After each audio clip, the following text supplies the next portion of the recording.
하나님의 말씀 보도록 하겠습니다. 로마서 5장 1절에서 2절 말씀입니다.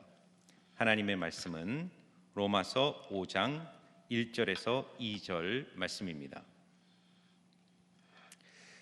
하나님의 말씀을 봉독하겠습니다. 그러므로 우리가 믿음으로 의롭다 하심을 받았으니 우리 주 예수 그리스도로 말미암아 하나님과 화평을 누리자. 또한 그로 말미암아 우리가 믿음으로 서 있는 이 은혜에 들어감을 얻었으며 하나님의 영광을 바라고 즐거워하느니라. 아멘. 2022년 새해를 시작하면서 로마서 5장 1절부터 12절까지 이 주제를 가지고 복음의 확신 위에 인생을 세우라라는 주제로 5번에 걸쳐서 1월달 말씀을 나누려고 합니다. 여러분, 우리 성도가 누릴 수 있는 최고의 복은 복음이 주는 확신을 갖는 것입니다.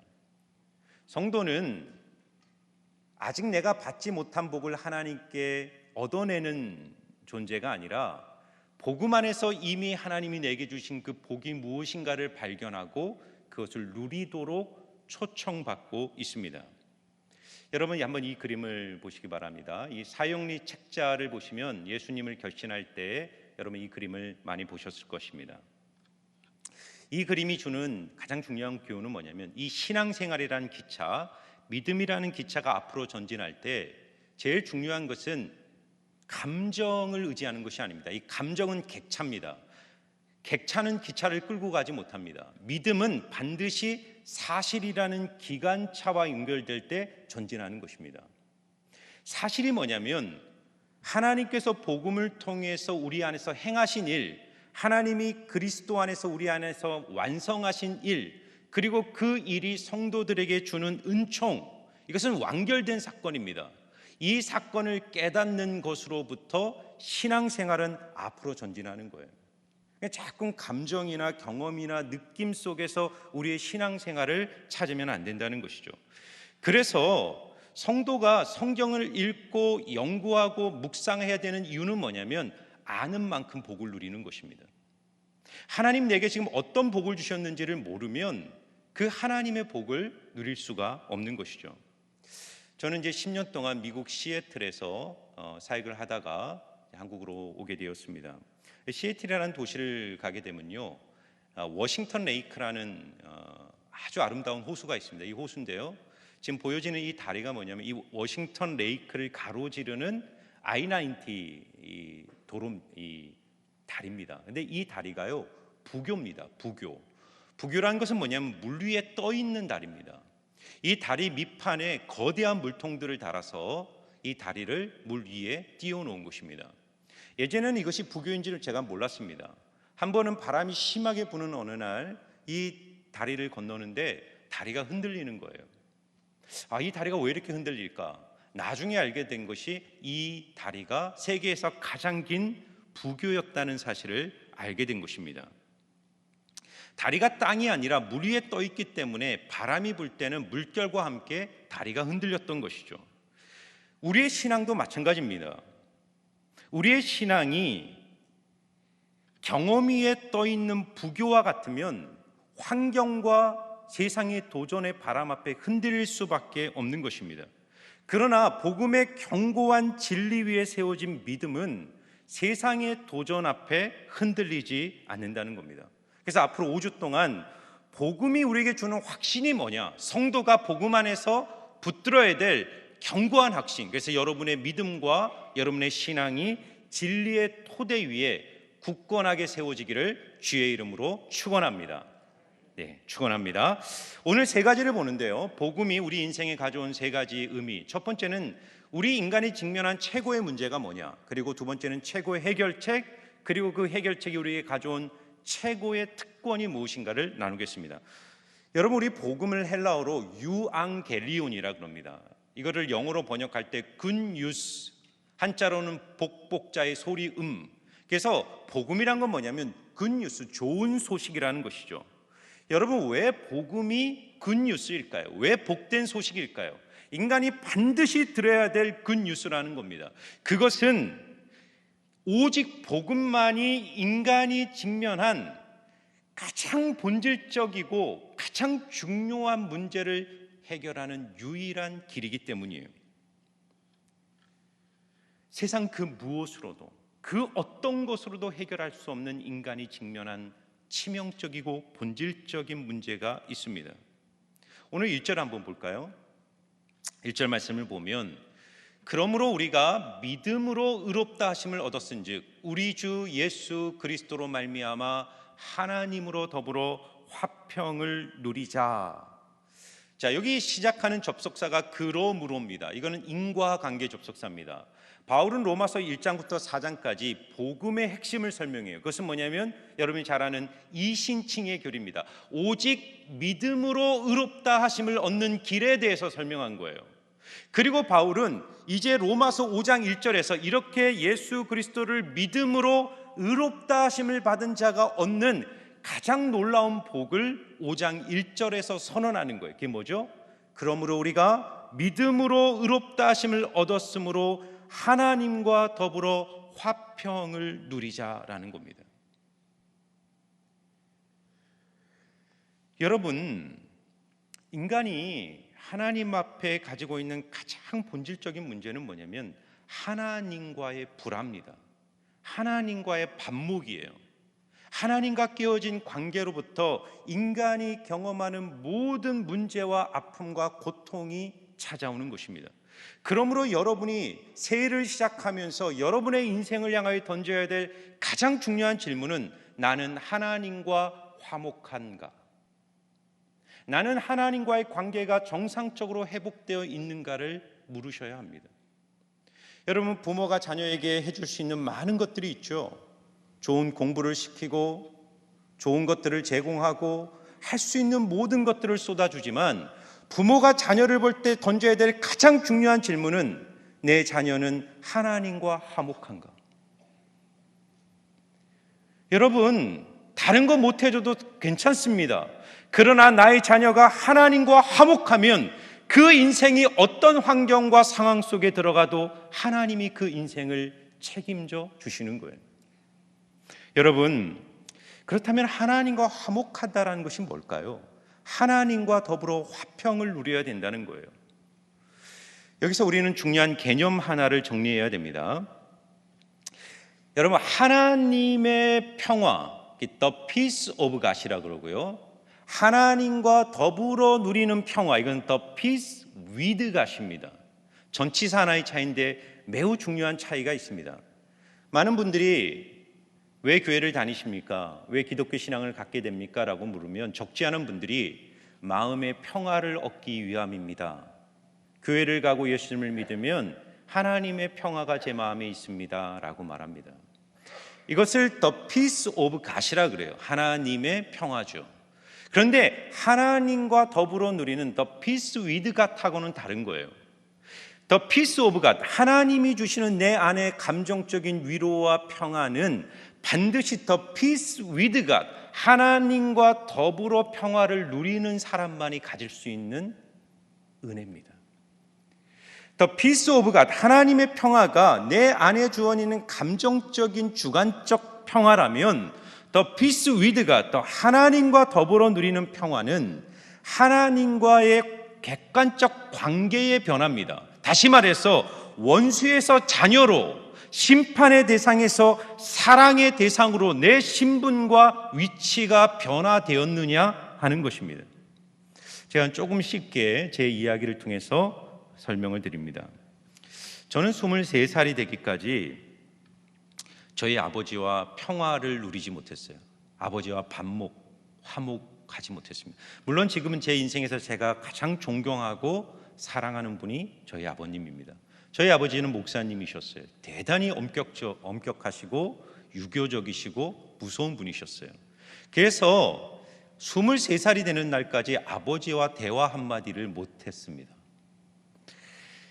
저는 아주 낙천적이고 나름 행복한 아이였지만 제 마음을 짓누르는, 바위처럼 제 마음을 짓누르는 인생의 문제, 그것은 아버지와의 불화였어요. 그런데 23살이 되던 어느 날 기회가 왔습니다.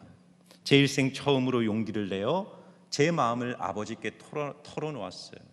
울면서 아버지, 저는 아버지와 화목하고 싶습니다. 아버지의 격려와 아버지의 사랑이 저에게는 필요합니다. 그날 놀라운 일이 벌어졌어요. 저를 대하는 아버지의 태도에 변화가 생기기 시작했습니다.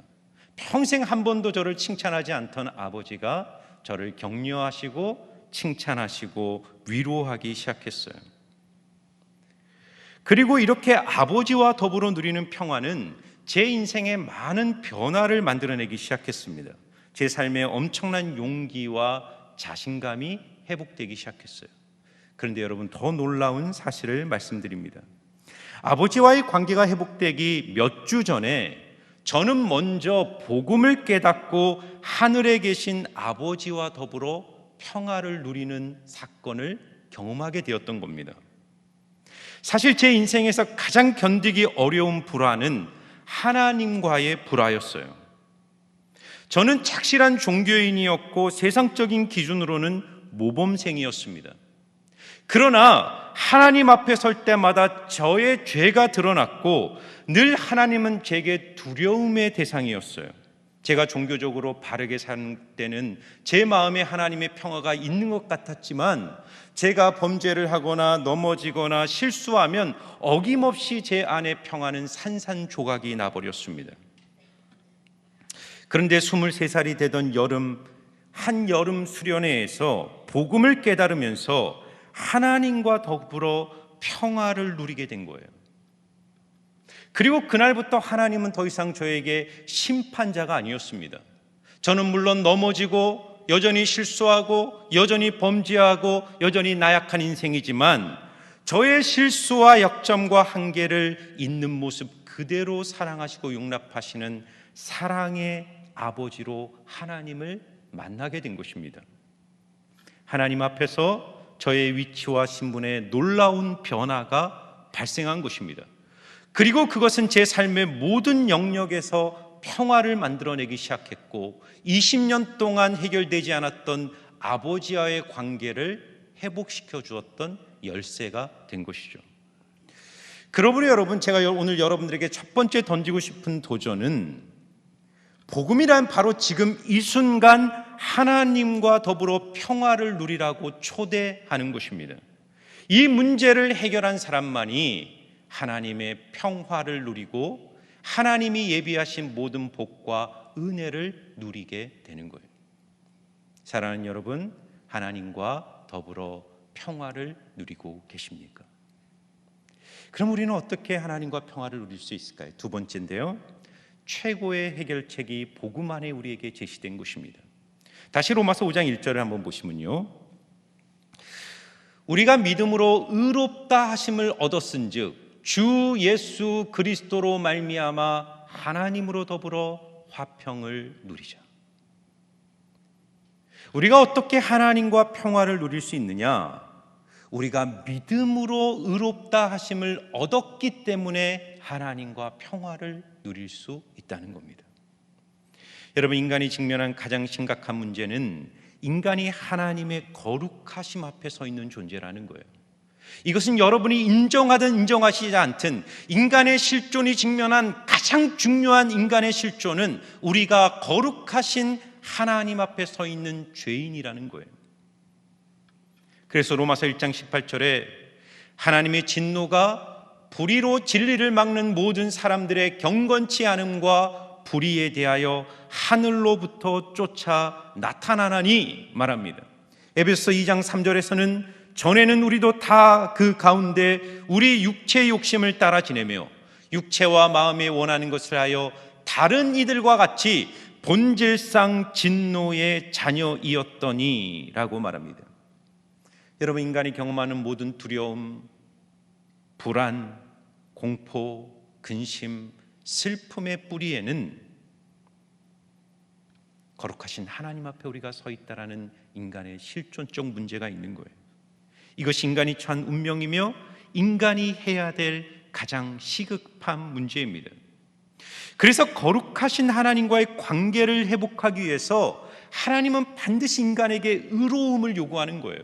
여러분, 이것은요, 절대로 여러분과 저는요, 의로움이 없이는 하나님 앞에 나갈 수 없습니다. 거룩하신 하나님 앞에 의롭지 않은 사람이 설 수 있는 길은 없어요.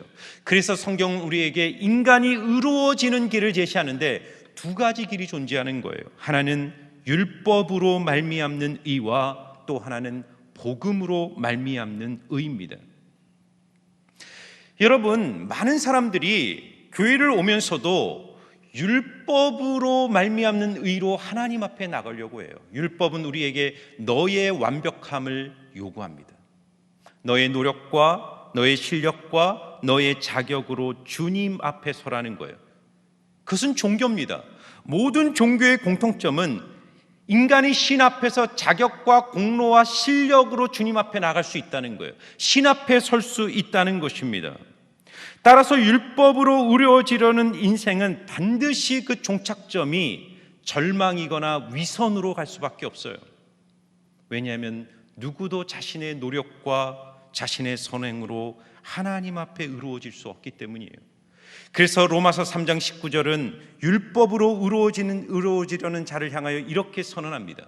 우리가 알거니와 무릇 율법이 말하는 바는 율법 아래 있는 자들에게 말하는 것이니 이는 모든 입을 막고 온 세상으로 하나님의 심판 아래 있게 하려 함이니 그러므로 율법의 행위로는 그 앞에 의롭다 하심을 얻을 육체가 없나니 율법으로는 죄를 깨달음이니라. 율법과 행으로 이루어지려는 사람들의 필연적 결론, 절대로 하나님과 화목할 수 없는 것입니다. 종교는, 인간의 노력은 우리를 하나님 앞에 세울 수 없습니다. 그래서 하나님이 주신 새로운 길, 그것이 바로 복음이에요. 그래서 복음은 굿뉴스입니다. 로마서 1장 17절을 한번 보시기 바랍니다. 복음에는 하나님의 의가 나타나서 믿음으로 믿음에 이르게 하나니 기록된 바 오직 의인은 믿음으로 말미암아 살리라 함과 같으니라. 여러분, 율법은요 인간의 의를 요구해요. 그러나 복음은요 하나님의 의가 나타나는 겁니다. 우리가 복음을 믿을 때, 복음 안에 우리를 찾아오시는 예수 그리스도를 붙들 때 예수께서 나를 위하여 완성하신 그분의 의, 하나님의 의가 우리에게 전가되는 거예요. 그래서 마틴 루터는 이것을 하나님의 전가된 의라고 말하는 거예요. 바울은 로마서 3장 21절에서 더 분명하게 말합니다. 이제는 율법 외에 하나님의 한 의가 나타났으니 율법과 선지자들에게 증거를 받은 것이라. 곧 예수 그리스도를 믿음으로 말미암아 모든 믿는 자에게 미치는 하나님의 의니 차별이 없느니라 말씀합니다.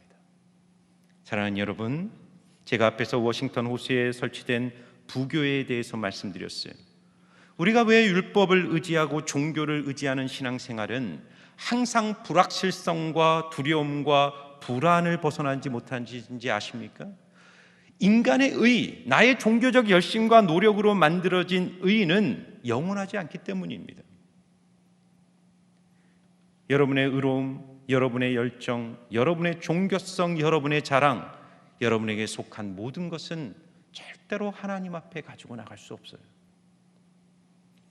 이사야 64장 6절에 대저 우리는 다 부정한 자 같아서 우리의 의는 다 더러운 옷 같으며 우리는 다 쇠폐함이 잎사귀 같으므로 우리의 죄악이 바람같이 우리를 몰아가나이다 라고 말합니다. 우리가 아무리 깨끗한 행위의 옷을 입고 나가도 하나님 앞에서는 더러운 옷과 같다라고 말하는 거예요. 그러나 십자가에서 흘리신 예수의 보혈은 영원하고 완전한 줄 믿습니다. 그분께서 십자가에서 우리를 위하여 완성하신 의는 영원한 것입니다. 여러분, 그 성경을 여러분 보실 때 성경을 이해하는 데 가장 도움을 주는 책 중에 하나가 철로역정, 존 버년이 쓴 철로역정이라는 책입니다. 성경 다음으로 많이 번역되고 많이 읽혀진 책입니다. 기회가 되시면 꼭 한번 읽어보시면 좋겠습니다.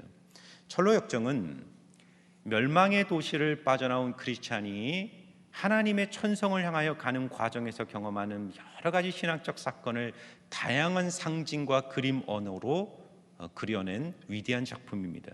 이 철로역정을 보면 크리스찬이 신앙의 여정을 가다가 해석자의 집에 들어가요.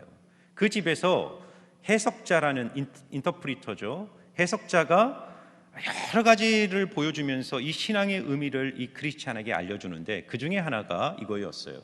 해석자가 크리스찬의 손을 잡고 해석자의 큰 한 방 안에 들어갑니다. 그 방은 한 번도 청소가 된 적이 없는 방이었어요. 방 전체에 자욱한 먼지가 깔려 있었습니다. 해석자가 옆에 있던 남자 종에게 이 방을 청소하라고 명령합니다. 남자아이가 빗자루를 들고 방을 청소하자 그 방 안에 깔려있던 그 먼지가 온 방을 채우면서 크리스찬은 질식할 지경이 되었습니다. 그러자 이번에는 이 해석자가 옆에 있던 여종에게 물을 뿌리고 청소를 하라고 합니다. 여종이 물을 쫙 뿌리자 먼지가 가라앉고 그 방은 깨끗하게 청소가 되었어요. 그러면서 해석자는 이 의미를 설명합니다. 먼지가 가득한 이 넓은 방은 은혜의 복음으로 한 번도 성화된 적이 없는 인간의 부패한 마음을 상징한다는 거예요. 그리고 빗자루로 방을 쓸었던 이 남자아이는 율법을 상징하는 거예요.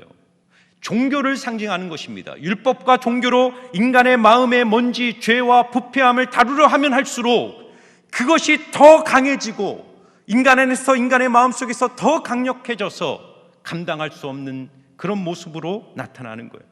그런데 이 물을 뿌린 여종은 복음을 의미하는 것입니다. 복음이 보혈을 상징하는 물을 인간의 마음속에 뿌렸을 때 보혈을 통해서만 인간 안에 있는 원죄와 부패와 모든 죄는 깨끗이 해결될 수 있다는 것을 이 철로역정은 우리에게 말해주는 거예요. 그러므로 여러분, 하나님과 더불어 평화를 누리기를 원한다면 방법은 하나입니다.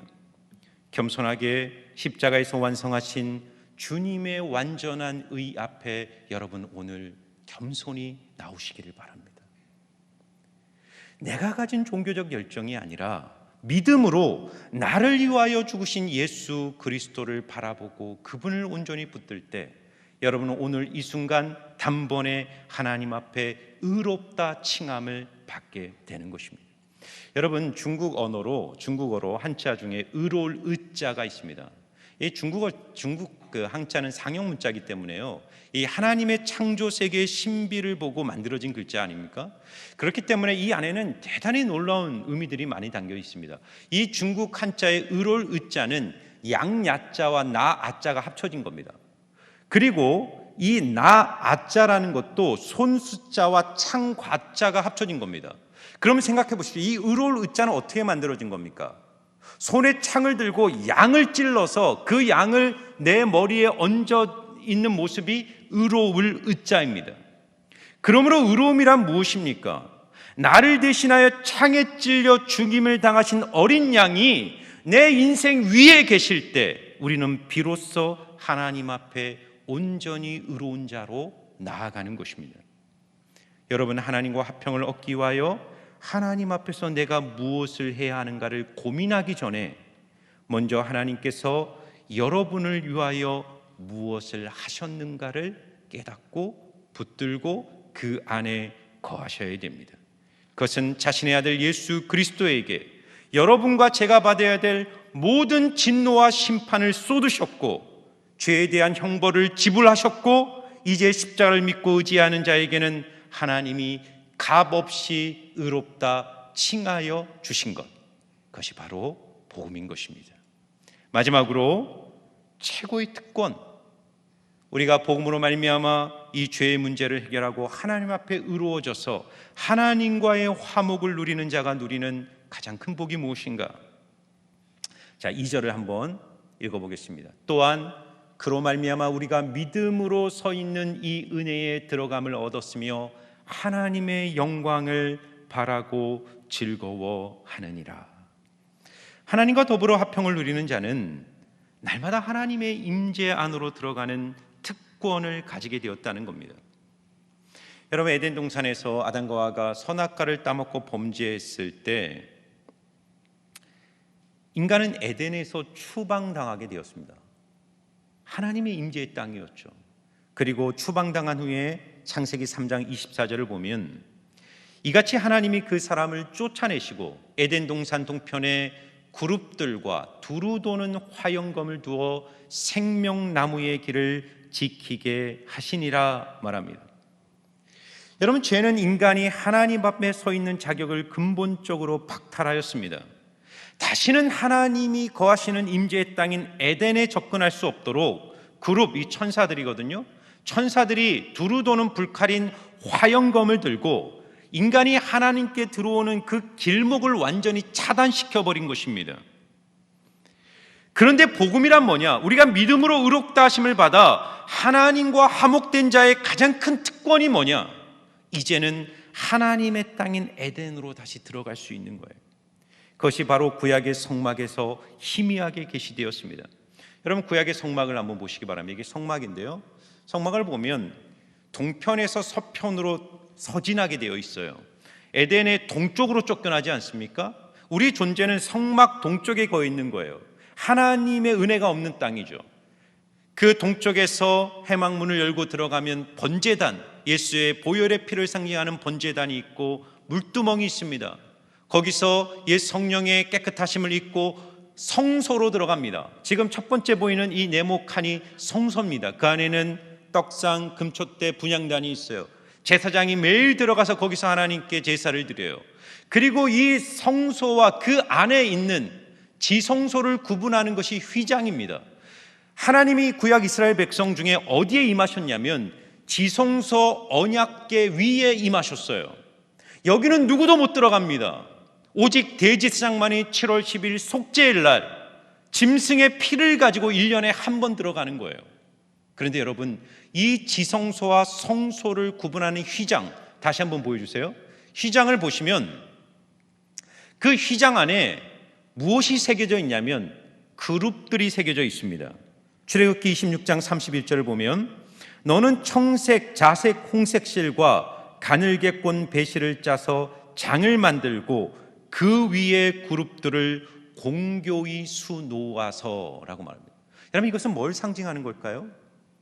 에덴 동산 길목에 그룹들이, 천사들이 불칼을 들고 죽음이 아니고는 절대로 들어올 수 없도록 그 길목을 막은 것처럼 구약의 성막 속에서도 휘장에 천사들이 새겨져 있어서 누구도 하나님의 거룩한 임재 앞으로 못 들어가는 겁니다.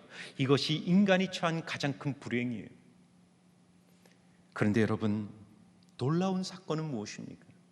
예수께서 십자가에서 임종하시는 바로 그 순간 어떤 일이 벌어지죠?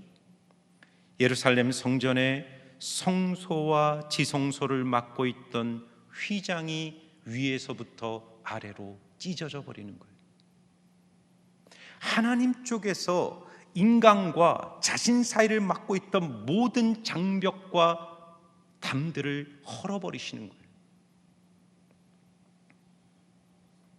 누구든지 예수의 피를 믿으면, 누구든지 예수 그리스도의 보혈을 가지면 하나님 앞에 나아갈 수 있다는 것입니다. 여러분, 하나님 앞에 나아가는데 장애물이나 어려움을 느끼는 분들이 있습니까? 휘장은 이미 찢어진 것입니다. 어떤 장벽도 없어요. 여러분은 오늘 이 순간 믿음으로 은혜의 보좌 앞으로 나아갈 수 있습니다. 그것이 예배입니다. 우리는 모든 순간순간 무릎을 꿇는 그 자리에서 영광스럽게 임재하시는 하나님의 보좌 앞으로 나가는 거예요. 얼마나 큰 영광입니까?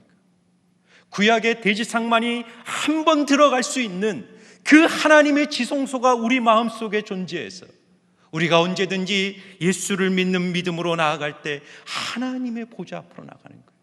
그래서 히브리서 4장 16절을 보면 그러므로 우리가 긍휼하심을 받고 때를 따라 돕는 은혜를 얻기 위하여 은혜의 보좌 앞으로 담대히 나아갈 것이니라. 아멘. 여러분, 놀라운 선언이에요.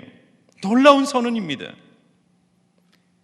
여러분, 이렇게 하나님의 영광 앞에 들어간 자가 누리는 가장 큰 복은 하나님의 영광을 보고 즐거워하는 거예요. 여러분, 이것이 성도의 삶에 얼마나 큰 복인지 아십니까? 하나님의 얼굴에 빛나는 그 영광을 보는 사람은 인생을 두려워하지 않아요. 흔들리지 않습니다.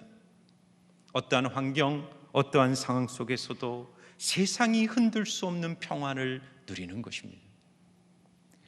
예전에 제가요, 갓난아이를 대상으로 한 실험 카메라 영상을 본 적이 있습니다.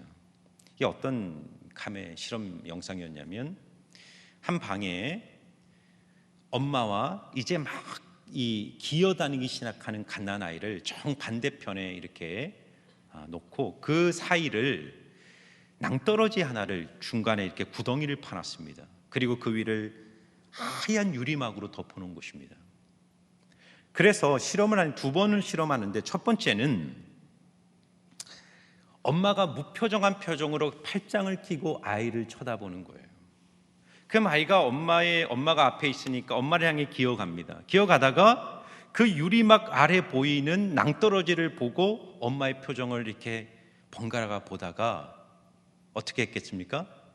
그 고개를 건너가지 못하고 다시 돌아와 버립니다. 근데 2번째는요, 엄마가 환한 얼굴로 2팔을 벌리고 아이를 향하여 이렇게 하고 있는 거예요. 그 아이가요 또 기어갑니다.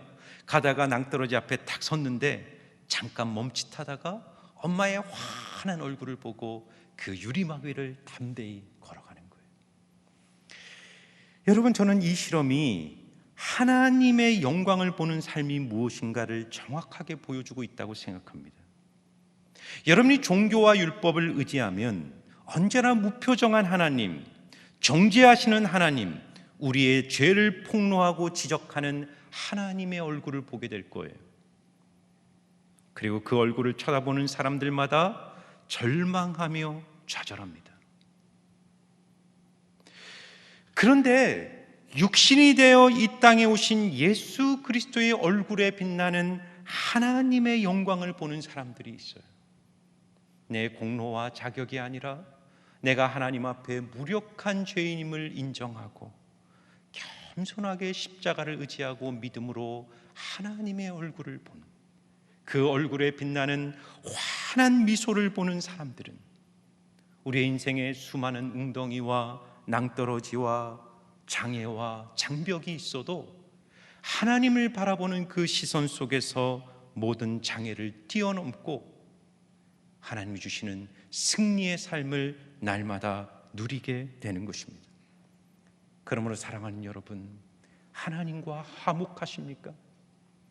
새해를 시작하는 이때 여러분 자신을 돌아보시길 바랍니다.